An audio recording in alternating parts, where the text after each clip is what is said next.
gue cerai lu, jatuh talak 2, gue cerai lu, jatuh talak 3. Nah, ketika dia bicara seperti itu, nah, kemudian dia sampai berhubungan badan, hamil dan punya anak, maka disebut anak ini anak yang dari hasil tidak halal tadi. Kenapa?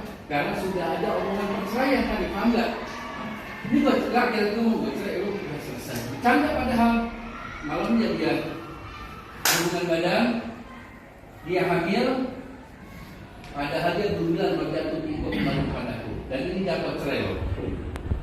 Dan hubungan badannya tidak halal. Kenapa? Karena sudah bicara cerai. Akibatnya anaknya berantakan karena tidak halal tadi. Paham anak? Ya.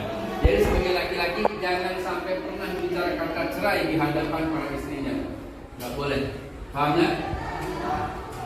Ya. Saya rasa cukup sekian dulu sampai di sini pembicaraan kita tentang batu nikah dan perceraian. Ada pertanyaan satu aja, silakan. Satu aja. Saya Pak. Ya, betul. Tadi kan yang bilang tentang nikah beda agama, kan udah jelas hukumnya berarti nggak sama. Nah kalau dari hasil pernikahan itu udah punya anak, hukumnya anak itu gimana Pak? Hasil pernikahan itu sudah punya anak. Ya. Hasil pernikahan yang cerai tanya, beda agama. Suami istri beda agama dan sudah punya anak. Anak tidak salah. Anak tidak salah. Yang salah adalah ayah dan ibunya. Dia paham hukum karena dia ikutin hawa nafsu, akhirnya dia nikah.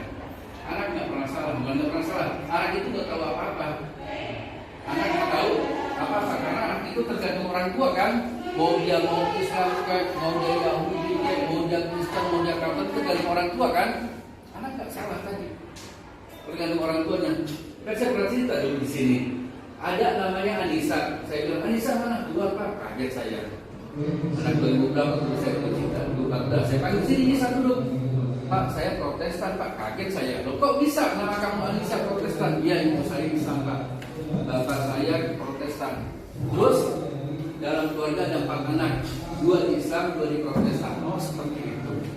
Itu tidak tergantung kepada keluarganya tadi. Ya. Hukum Islam sudah jelas. Ya kan? Hukum nasional ini sudah jelas, hukum nasional harus satu agama. Tapi banyak para manusia yang dia itu tidak mengikuti aturan. Kalau orang nggak mengikuti aturan berarti berantakan dia hidupnya. Oh sudah pasti jelas. Seperti kita tidak mengikuti aturan lalu lintas, bakal tabrakan nggak? Tabrakan berantakan. Paham anak?